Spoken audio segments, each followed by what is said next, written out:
Hello అండి, hi, welcome to me food friend. ఈరోజు ఈ వీడియోలో టేస్టీ కొబ్బరి పచ్చడి రెసిపీని చూపిస్తున్నాను. చాలా సింపుల్గా ప్రిపేర్ చేసుకోవచ్చు. టేస్ట్ మాత్రం చాలా అంటే చాలా బాగుంటుంది. మరి లేట్ చేయకుండా వీడియో స్టార్ట్ చేద్దాం. ఫస్ట్ ఈ రెసిపీ కోసం స్టవ్ మీద ప్యాన్ని ఉంచి అందులోకి 1 టీ స్పూన్ వరకు ఆయిల్ని వేసుకోండి. ఆయిల్ బాగా వేడెక్కిన తర్వాత అరకప్పు వరకు ఎండుమిర్చిని యాడ్ చేసుకుంటే సరిపోతుంది. మీరు కారం ఎక్కువగా తినే వాళ్ళైతే కొద్దిగా ఎక్కువనే యాడ్ చేసుకోండి. ఈ ఎండుమిర్చిని మంటని మీడియం ఫ్లేమ్లో ఉంచి 3-4 నిమిషాల పాటు కలుపుకుంటూ ఫ్రై చేసుకుంటే సరిపోతుందండి. ఇవి బాగా వేగిన తర్వాత ఇందులోకి 1.5 కప్పు వరకు పచ్చి కొబ్బరి ముక్కల్ని ఇలా సన్నగా కట్ చేసి వేసుకోండి. ఈ పచ్చి కొబ్బరి ముక్కల్ని కూడా ఒక 2 నిమిషాల పాటు ఫ్రై చేసుకుంటే సరిపోతుంది. నెక్స్ట్ ఇందులోకి ఒక 4-5 వెల్లుల్లిపాయల్ని, అలాగే చిన్న చింతపండు ముక్కని, అలాగే 1 టీ స్పూన్ వరకు ధనియాలను యాడ్ చేసుకుంటే సరిపోతుంది.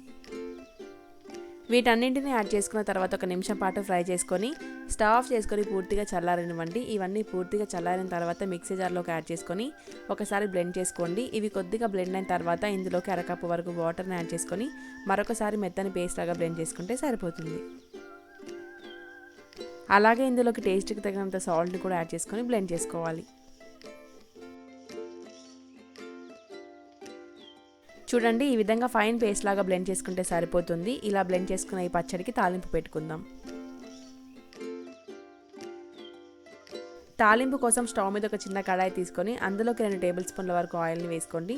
ఆయిల్ బాగా వేడెక్కిన తర్వాత 1 టీ స్పూన్ వరకు పోపు గింజలను యాడ్ చేసుకోండి. ఇవి కొద్దిగా వేగిన తర్వాత కచ్చాపచ్చాగా దంచుకున్న 4-5 వెల్లుల్లిపాయలని వేసుకొని కలుపుకోండి. వీటితో పాటు కొద్దిగంత కరివేపాకుని, అలాగే 4-5 ఎండుమిర్చి ముక్కల్ని, అలాగే 1/4 టీ స్పూన్ వరకు పసుపును కూడా యాడ్ చేసుకొని కలుపుకుంటే సరిపోతుంది. ఈ తాలింపు అంతా బాగా వేగిన తర్వాత ముందుగా మనం గ్రైండ్ చేసి పెట్టుకున్న కొబ్బరి పచ్చడిని ఇందులోకి యాడ్ చేసుకొని మరొకసారి కలుపుకుంటే సరిపోతుంది. ఎంతో టేస్టీగా ఉండే కొబ్బరి పచ్చడి రెడీ. అలాగే మీ ఫుడ్ ఫ్రెండ్ యూట్యూబ్ ఛానల్లో ఫస్ట్ వీడియో అండి ఇది. చాలా కష్టపడి చేశాను. తప్పకుండా సబ్స్క్రైబ్ చేసుకోండి మీకు నచ్చినట్లయితే కనుక.